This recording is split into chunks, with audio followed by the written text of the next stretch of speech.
नमस्कार, जय हिंद साथियों। मैं सत्ताम। आज का हमारा टॉपिक है नवपाषाण काल। और हम पाषाण काल की बात करें, पूर्व पाषाण काल, मध्य पाषाण काल और एक है नवपाषाण काल। इससे पहले के पूर्व पाषाण काल और मध्य पाषाण काल को हम पिछली क्लास में हम पढ़ चुके हैं। और आज का टॉपिक है हमारा नवपाषाण काल। और हम इस नवपाषाण काल के बारे में समझेंगे, कहां कहां से इसके स्थल प्राप्त होते हैं।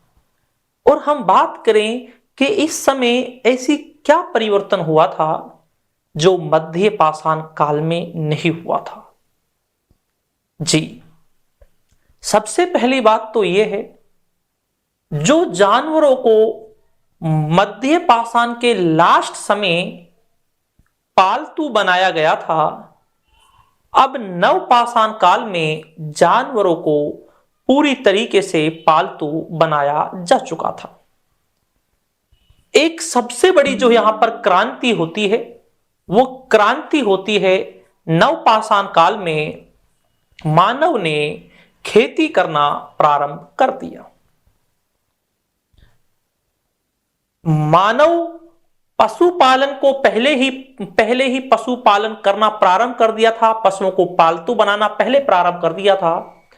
और अब मानव ने खेती करना भी प्रारंभ कर दिया है। इसके बाद जब खेती करेगा, जंगलों को साफ करेगा, तो अब मानव क्या करेगा, स्थायी निवास भी प्रारंभ कर देगा। स्थायी निवास भी प्रारंभ कर देगा। और जब स्थायी निवास प्रारंभ कर देगा, गांव बनेंगे, तो गांव में से क्या होगा, जो एक कबीले का जो रूप होगा, उसमें से एक अपना मुखिया चुनेगा और वहीं से फिर एक राजतंत्र व्यवस्था प्रारंभ होगी। जी, तो हम इसी नवपाषाण काल के बारे में पढ़ेंगे। अभी भी पत्थर के ही औजार चलाए जाते थे। जी, लेकिन इस समय जो पत्थर के औजार चलाए जाते थे, वे छोटे औजार थे और पॉलिशदार औजार थे। जब हम नवपाषाण काल के औजारों की बात करते हैं, तो इसके औजारों को 78 अर्थात 78 भागों में विभाजित किया गया है। और ये रॉबर्ट ब्रूस फुट ने इन्हें विभाजित किया है, जिनमें 41 चमकीले हथियार थे पत्थर के और 37 जो थे वो खुरदरे पत्थर के औजार थे। जी हां, इसी समय हमें मेहरगढ़ से जानकारी प्राप्त होती है कि खेती करना प्रारंभ किया था, जहां से हमें गेहूं, जौ और कपास की हमें जानकारी प्राप्त होती है, चावल की हमें जानकारी प्राप्त होती है। इस समय मानव के साथ कुत्ते को भी दफनाया जाता था, ऐसी जानकारी भी हमें प्राप्त होती है।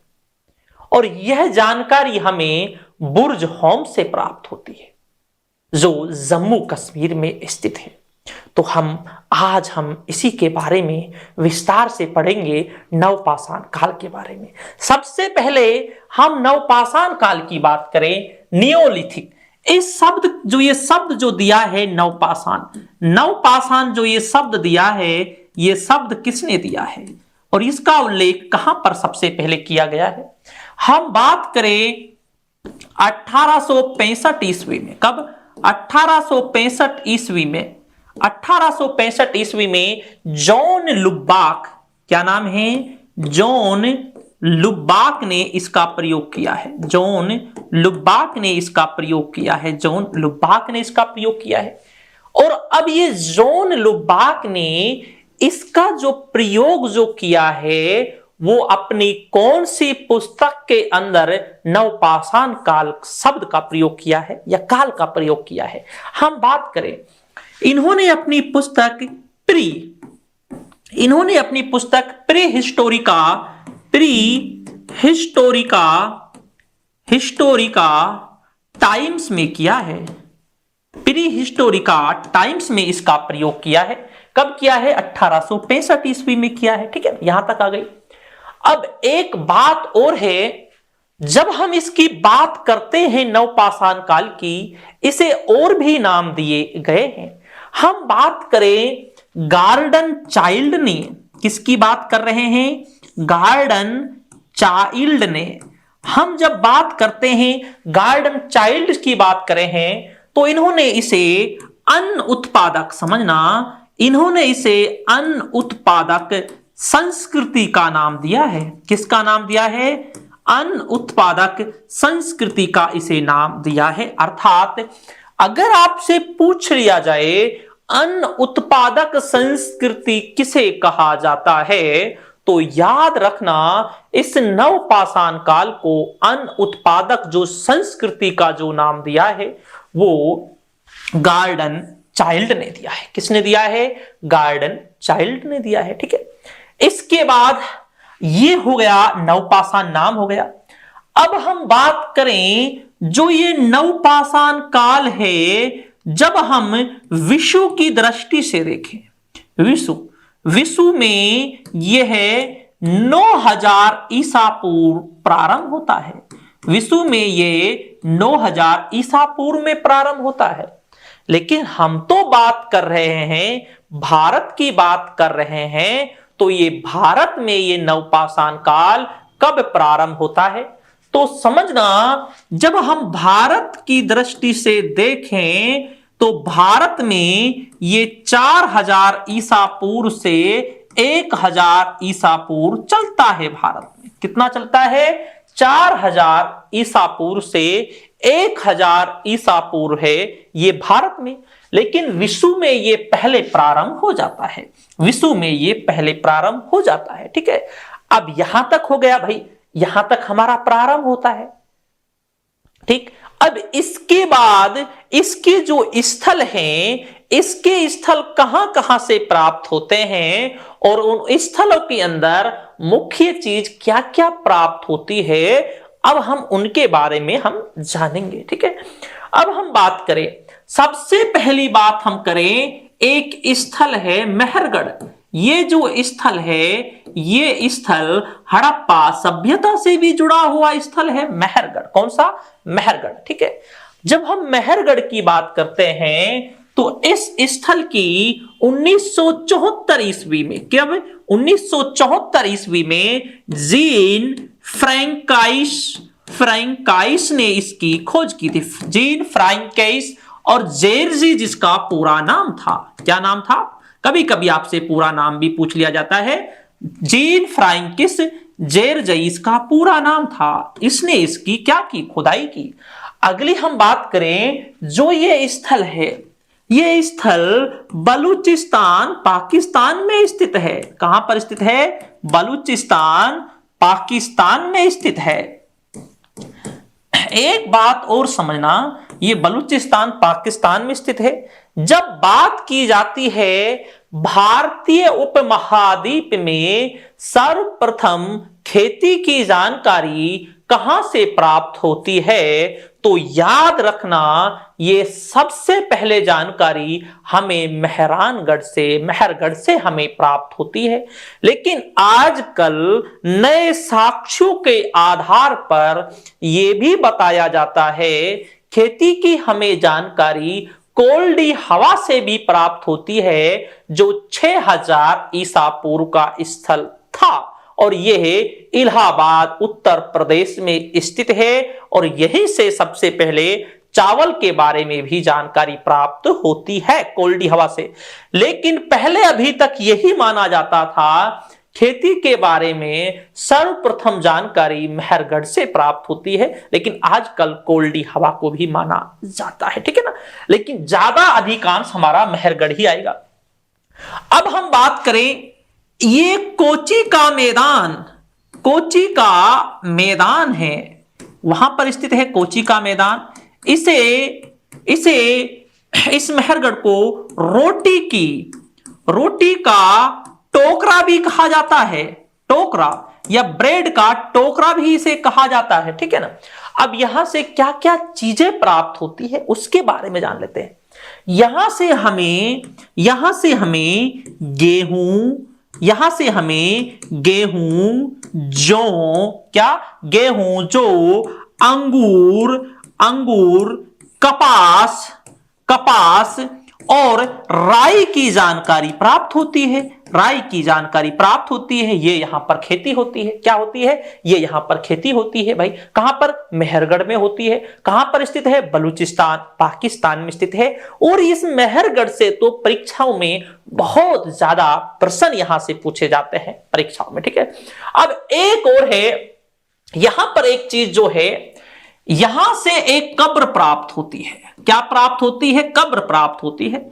इस कब्र के अंदर बकरी, इस कब्र के अंदर बकरी और मानव को दफनाया गया है। किसको? बकरी और मानव को दफनाया गया है। ऐसे प्रश्न आपसे परीक्षाओं में पूछे जा सकते हैं कि मानव के साथ बकरी को कहां पर दफनाया गया था। लेकिन एक बात समझना, यहां पर यह थोड़ा हमारे लिए समझना बेहद जरूरी है कि भाई मानव के साथ बकरी को क्यों दफनाया गया होगा। ऐसा माना जाता है जो व्यक्ति की सबसे प्रिय चीज होती थी, उसकी मृत्यु के साथ उसे भी उसके साथ दफना दिया जाता था। ऐसी आस्था थी जब ये व्यक्ति जीवित होगा तो उसको ये चीज भी मिलेगी, वो भी उसी के साथ जीवित होगी। तो ऐसा किया जाता था, ठीक है। तो यहां पर दफनाया गया था। तो दोबारा थोड़ा इसे समझ लेना। ये मेहरगढ़ बलूचिस्तान पाकिस्तान में स्थित है और ये नवपाषाण काल, नवपाषाण काल के साथ साथ, नवपाषाण काल के साथ साथ ये हड़प्पा सभ्यता से भी जुड़ा हुआ स्थल है। इसे कोची का मैदान, रोटी का टोकरा या ब्रेड का टोकरा भी इसे कहा जाता है, ठीक है। हम बात करें बलूचिस्तान पाकिस्तान में स्थित है। यहां से हमें गेहूं, जौ, अंगूर, कपास और राई की जानकारी प्राप्त होती है।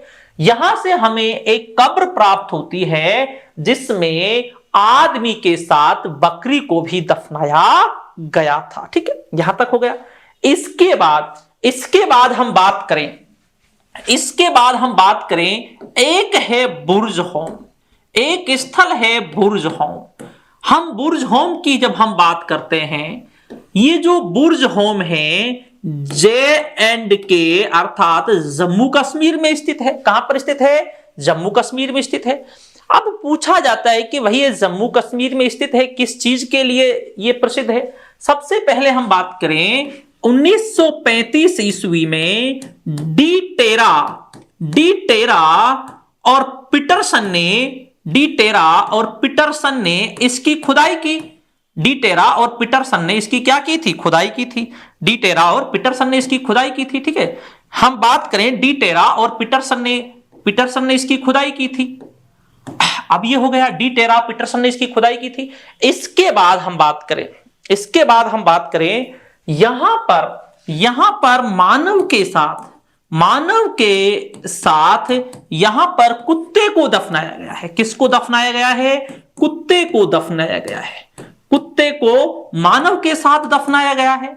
इससे भी हमें यही जानकारी प्राप्त होती है कि जो व्यक्ति की सबसे प्रिय चीज होती थी उसे उसके साथ दफना दिया जाता था। जैसे मानव के साथ यहां पर कुत्ते को दफनाया गया है, तो यह जानकारी यहां से भी प्राप्त होती है, ठीक है। अगली हम बात करें बुर्ज होम। यहां से बुर्ज होम के वृक्ष प्राप्त होते हैं, इसलिए इसका नाम बुर्ज होम पड़ता है। यहां से हम बात करें, यहां से गर्त आवास प्राप्त होते हैं। क्या प्राप्त होते हैं? गर्त आवास प्राप्त होते हैं। गर्त आवास उसको बोलते हैं, ये जमीन है, इस जमीन के अंदर जो आवास थे वो प्राप्त होते हैं, उसे बोलते हैं गर्त आवास बोलते हैं, ठीक है। अब यहां पर जमीन के अंदर भी मकान बने हुए थे। जब ज्यादा गर्मी पड़ती थी तो जमीन के अंदर जो मकान बने हुए थे वहां चले जाते थे, या जब ज्यादा सर्दी पड़ती थी तो जमीन के अंदर जो मकान बने हुए थे उनमें चले जाते थे। अगली बात, इन गर्त आवास में, जो ये गर्त आवास हैं, इन गर्त आवास के नीचे हमें चूल्हे भी प्राप्त होते हैं। क्या प्राप्त होते हैं? चूल्हे भी प्राप्त होते हैं। और कुछ चूल्हे गर्त आवास से ऊपर भी हमें प्राप्त होते हैं। भाई जो जमीन के अंदर आवास है इसके ऊपर से भी हमें कुछ चूल्हे प्राप्त होते हैं। व्यक्ति अपनी सुविधा के अनुसार गर्त आवास के अंदर भी खाना बना सकते थे और उसके ऊपर भी खाना बना सकते थे अपनी सुविधा के अनुसार। ये सारी चीजें हमें यहां से प्राप्त होती है। ठीक है, अब हम बातें करें, यहां तक ये हो गया। अब ये जो है गुफारकल जो ये है ये बुर्ज होम है और यहीं से बुर्ज होम के पास है गुफाक्रल करहले है, जहां से हमें क्या प्राप्त होते हैं? जहां से हमें कुम्हार की गुफा प्राप्त होती है। तो उसके बारे में जानेंगे, लेकिन ये आपके लिए बड़ी महत्वपूर्ण है। एक बात आपको यहां पर यह भी समझना है, यहां पर भी आदमी के साथ कुत्ते को दफनाया गया है। लेकिन जब हम हड़प्पा सभ्यता की बात करते हैं, जब हम हड़प्पा सभ्यता की बात करते हैं, हड़प्पा सभ्यता में आदमी के साथ कुत्ते को जो दफनाया गया था वो रोपड़ में दफनाया गया था। कहां पर दफनाया गया था? रोपड़ में दफनाया गया था। ठीक है ना, आदमी के साथ कुत्ते को रोपड़ में दफनाया गया था हड़प्पा सभ्यता में। लेकिन जब हम नवपाषाण काल की जब हम बात करते हैं तो याद रखना, नवपाषाण काल में मेरे भाइयों आदमी के साथ कुत्ते को बुर्ज होम में दफनाया गया था। ठीक है ना, इसके बाद आता है हमारा एक है गुफाक्रल। गुफाक्राल है। ये जो गुफाक्राल है जिसका अर्थ होता है कुम्हार की गुफा। क्या अर्थ होता है? कुम्हार की गुफा। कुम्हार की गुफा इसका अर्थ होता है। ठीक है ना, कुम्हार की गुफा अर्थ होता है इसका। ठीक है, अब हम यहां की हम बात करें, इसकी 1981 ईस्वी में 1981 ईस्वी में ए.के. घोष, क्या नाम है? ए.के. घोष। ए.के. घोष ने इसकी क्या की थी? खुदाई की थी। ए.के. घोष ने इसकी क्या की? खुदाई की थी। ठीक है, यहां से क्या क्या प्राप्त होता है? यहां से भी हमें गुफाक्रल से भी हमें गर्त आवास प्राप्त होते हैं। क्या प्राप्त होते हैं? गर्त आवास प्राप्त होते हैं। गर्त आवास जो हम बोलते हैं जमीन के अंदर निवास स्थान। तो निवास स्थान यहां से भी हमें प्राप्त होते हैं। जमीन के अंदर निवास स्थान हमें यहां से भी प्राप्त होते हैं। ठीक है ना, अगली हम बात करें, यहां से तांबे की पिन भी प्राप्त होती है। पिन भी प्राप्त होती है। यहां से तांबे की पिन भी प्राप्त होती है। ठीक है, अब यहां से तांबे की पिन भी प्राप्त हो रही है और ये गुफाक्रल है, ये भी जम्मू एंड कश्मीर के अंदर स्थित है। कहां पर स्थित है? जम्मू एंड कश्मीर में ये स्थित है गुफाक्रल भी। ठीक है, तो गर्त आवास हमें यहां से भी प्राप्त होता है और ए.के. घोष ने इसकी खुदाई की थी। ठीक है, इसके बाद ये जो बुर्ज होम है गुफाक्रल है। इसके बाद हमारा आता है चिरांद आता है। कौन सा आता है? चिरांद। चिरांद की हम बात करें, जो ये चिरांद है ये बिहार में स्थित है। कहां पर स्थित है? चिरांद जो है ये बिहार में स्थित है। और जब हम चिरांद की जब हम बात करते हैं तो चिरांद एक बड़ा महत्वपूर्ण स्थल है, नवपाषाण काल का स्थल है और काफी बार यहां से प्रश्न पूछा जाता है। यहां से हम बात करें, यहां से पत्थर के जिसे हम पाषाण बोलते हैं, यहां से पत्थर के पाषाण के औजार प्राप्त नहीं होते। औजार प्राप्त नहीं होते। यहां से पत्थर के औजार प्राप्त नहीं होते। अगली मैं जानकारी दूं आपको, यहां से हिरण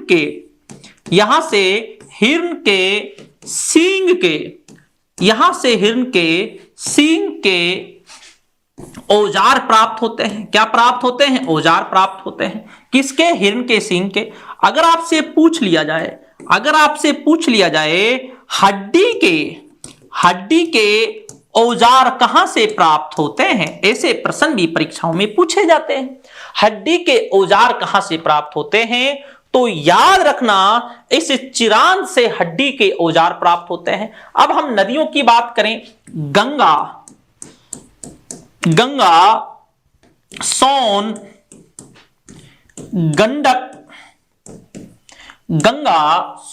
गंडक और एक आती है घाघरा। घाघरा नदी पर स्थित है। इन नदियों पर स्थित है ये चरान, इन नदियों पर स्थित है ये चरान। और ये कहां पर स्थित है? बिहार में स्थित है। ये भी नवपाषाण काल का स्थल है और ये इसीलिए प्रसिद्ध है क्योंकि यहां से हड्डी के औजार प्राप्त होते हैं, जिसके लिए इसे सबसे ज्यादा जाना जाता है, विस्तृत रूप से इसे जाना जाता है। ठीक है, इसके बाद हम बात करें, एक है कोल्डी हवा। इस कोल्डी हवा की हम बातें करें, ये जो है इलाहाबाद में स्थित है। कहां पर स्थित है? इलाहाबाद में स्थित है। और कोल्डी हवा की जब हम बात करते हैं, ये एक ऐसा स्थल है जो नवपाषाण काल से भी जुड़ा हुआ है। किससे जुड़ा हुआ है? नवपाषाण काल से भी जुड़ा हुआ है और एक ये मध्य पाषाण काल से भी जुड़ा हुआ है। कई समय से ये, कई कालों से ये जुड़ा हुआ स्थल है। ठीक है, अगली हम बात करें, अब जो ये कोल्डी हवा है, यहां से हमें चावल के साक्ष्य प्राप्त होते हैं। क्या प्राप्त होते हैं? चावल के साक्ष्य प्राप्त होते हैं। और ये स्थल 6000 ईसा पूर्व का है। और जब ये 6000 ईसा पूर्व का है तो हमें पता चलता है जो मेहरगढ़ है, तो ये तो मेहरगढ़ से भी पुराना स्थल है। किससे? मेहरगढ़ से भी पुराना स्थल है। भाई मेहरगढ़ तो हम बात कर रहे थे 4000 ईसा पूर्व से ही प्रारंभ हो रहे थे वो स्थल, तो ये तो और भी पुराना है। तो अब नए साक्ष्यों के अनुसार ये भी माना जाता है कि जो ये कोल्डी हवा है, तो ये कोल्डी हवा से खेती की प्राचीनतम जानकारी प्राप्त होती है। और अगर मेहरगढ़ ऑप्शन में ना हो तो कोल्डी हवा आप करना तो आपका राइट होगा। तो ऐसे प्रश्न भी आपसे पूछे जाते हैं, कहां से क्या चीजें हैं। तो उस तरीके से हमें यह समझना होगा चीजों को उस लेवल के हिसाब से जब हम जाते हैं। ठीक है, तो इसके बाद ये कोल्डी हवा हो गया। इसके बाद हम बात करें, अब हमें ऐसे छोटे छोटे स्थल भी मिलते हैं। अब हमें ऐसे छोटे छोटे स्थल भी मिलते हैं जो हैं तो वन लाइनर के प्रश्न, लेकिन वहां से प्रश्न बहुत ज्यादा पूछे जाते हैं जिनकी हम बात कर रहे हैं। ठीक है ना, अब हम बात करें तो इसके साथ साथ हमें एक स्थल है पिकली हल। ये पिकली हल जो स्थल है, ये पिकली हल स्थल कर्नाटक में है। कहां पर है? कर्नाटक में। और हमें यहां से राख के टीले प्राप्त होते हैं। क्या प्राप्त होते हैं? राख के टीले प्राप्त होते हैं। इन्हें एस माउंड भी कहा जाता है, एस टीले भी इन्हें कहा जाता है।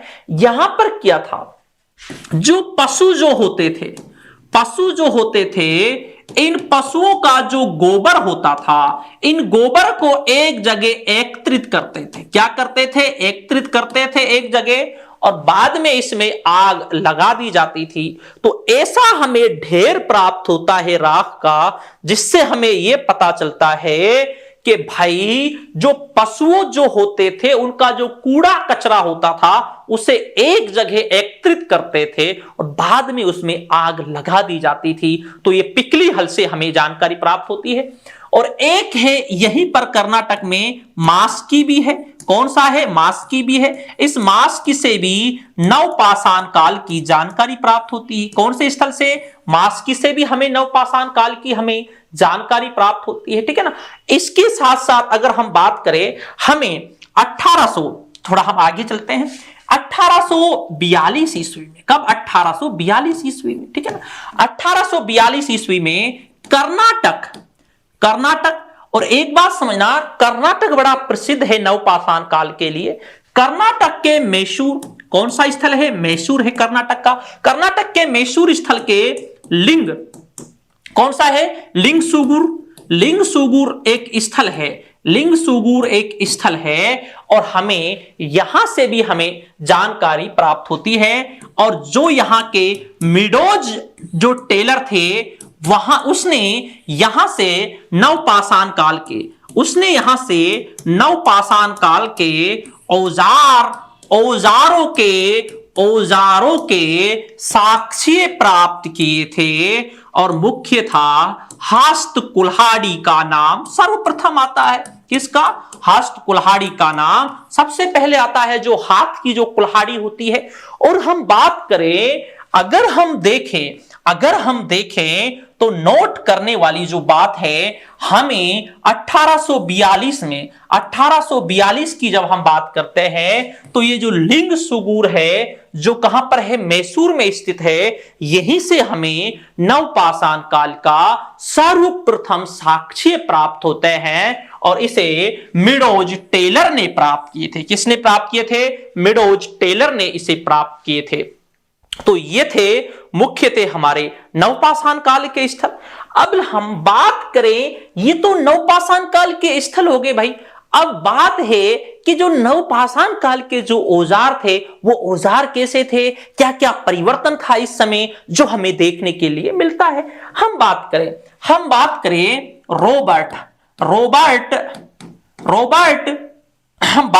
रॉबर्ट ब्रूसफुट की बातें करते हैं। हम किसकी बातें करते हैं? रॉबर्ट ब्रूसफुट की बात करते हैं। ब्रूसफुट की हम बात करें, रॉबर्ट ब्रूसफुट की बात करें, इसने इस समय के 78 औजारों का उल्लेख किया है। इसमें से इसने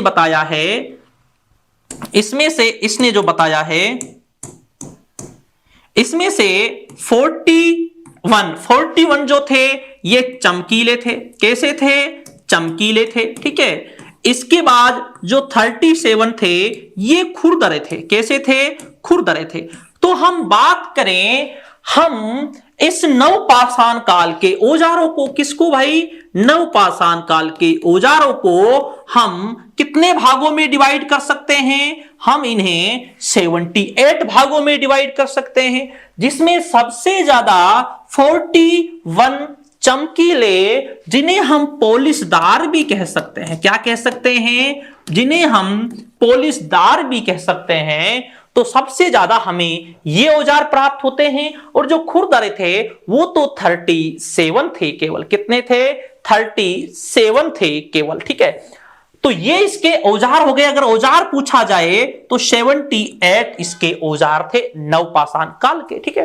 अब हम बात करें, आपने सुना होगा जो नाव है, नाव के साक्ष्य, हम बात करें जो नाव के जो साक्ष्य हैं वो भी हमें नवपाषाण काल से प्राप्त होते हैं। और हम बात करें जो चक्की के जो पार्ट हैं वो भी हमें यहीं से प्राप्त होते हैं। और जो कुम्हार का जो चौक है उसकी जानकारी भी हमें यहीं से प्राप्त होती है। नवपाषाण काल से ही हमें जानकारी प्राप्त होती है। नाव के साक्ष्य भी हमें यहीं से प्राप्त होते हैं नवपाषाण काल से। इस समय के जो औजार थे वो पत्थर के थे, पाषाण के थे। लेकिन औजार इस समय के छोटे औजार थे, हल्के औजार थे।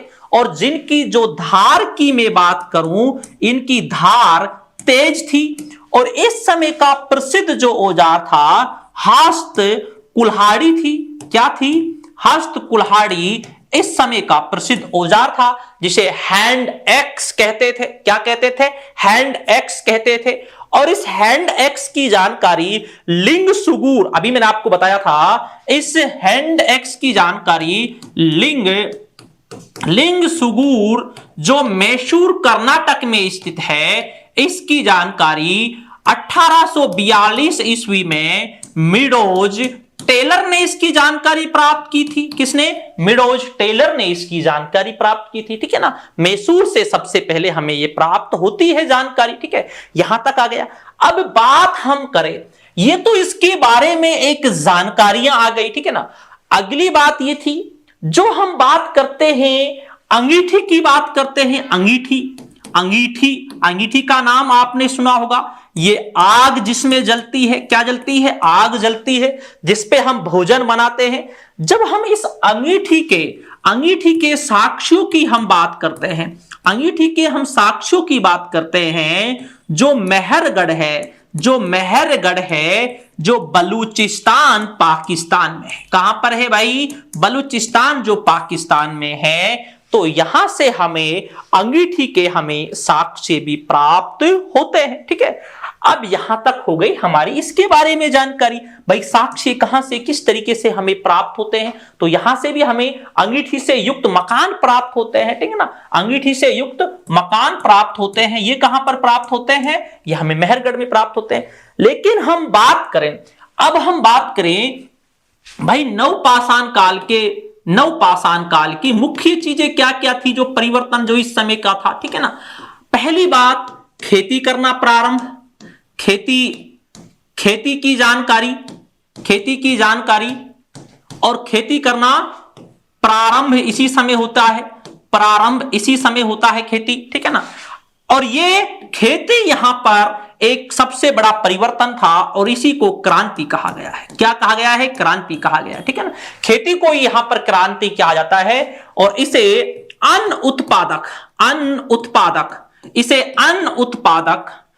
उत्पादक क्रांति कहा गया है। क्या कहा गया है, अन्न उत्पादक क्रांति कहा है, और यह कहा है गार्डन चाइल्ड ने कहा है। किसने कहा है, गार्डन चाइल्ड ने कहा है। ठीक है ना, अब अगली बात, अभी तक जो मानव था, अभी तक का मानव उपभोक्ता मात्र था। अभी तक का जो मानव था वो कैसा था, उपभोक्ता मात्र था। वो इकट्ठी करता था चीजों को, केवल फलों पर आश्रित था, केवल कच्चे मांस पर आश्रित था। अभी तक का जो मानव था केवल उपभोक्ता था, उपभोग करना जानता था, उत्पादन करना नहीं जानता था। हम बात करें अभी तक का मानव, यहां पर तात्पर्य है पूर्व पाषाण और मध्य पाषाण। यहां पर तात्पर्य किससे है, पूर्व पाषाण और मध्य पाषाण से तात्पर्य है। अभी तक का जो ये मानव था, ये दोनों ये केवल उपभोक्ता था, केवल ये उपभोग करना जानते थे, उत्पादन करना नहीं जानते थे। लेकिन नवपाषाण काल का जो मानव था, याद रखना, लेकिन नवपाषाण काल का जो मानव था वह उत्पादक मानव हो गया। क्या हो गया, उत्पादक मानव हो गया। अब वो उत्पादन भी करने लग गया। पहला जो मानव था केवल उपभोग करना जानते थे, उपभोक्ता थे, लेकिन अब तो उत्पादक भी हो गया और अब तो वो गेहूं उपजाने लग गया, स्थायी रूप से भी रहने लग गया।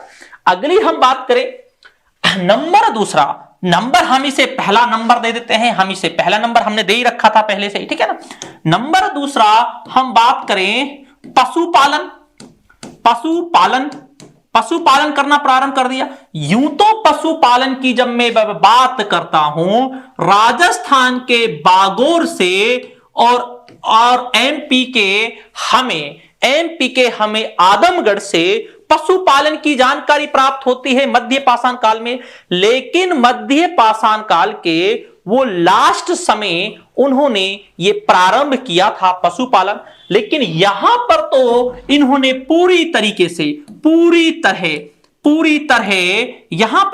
पूरी तरह पशुपालन करना प्रारंभ कर दिया। जब इन्होंने पशुपालन करेंगे तो ये लोग एक जगह रहेंगे। क्या रहेंगे, एक जगह रहेंगे। अब भाई खेत है, खेत में खेती करेंगे और यहां पर इनके पशु भी रहेंगे।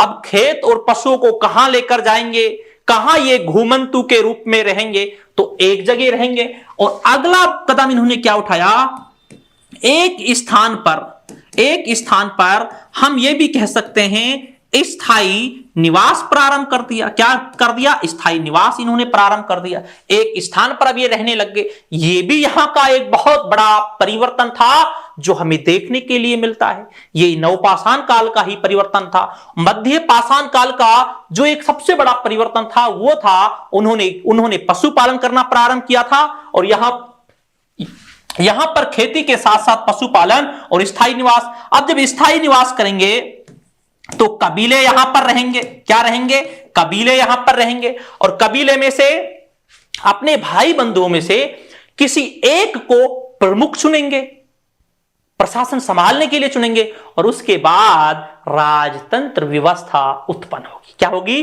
राजतंत्र व्यवस्था उत्पन्न होगी। तो ये है हमारा नवपाषाण काल। कहां कहां से हमें कैसी कैसी चीजें प्राप्त होती है, तो ये नवपाषाण काल, इनके स्थलों के बारे में पूछा जाता है, मेहरगढ़ के बारे में बहुत ज्यादा पूछा जाता है। तो उसी से संबंधित था हमारा ये नवपाषाण काल। पूर्व पाषाण, मध्य पाषाण और ये नवपाषाण काल की क्लास थी, और इसके साथ हमारा पाषाण काल हमारा कंप्लीट हो जाता है। तो ठीक दोस्तों, शुक्रिया, धन्यवाद और जय हिंद।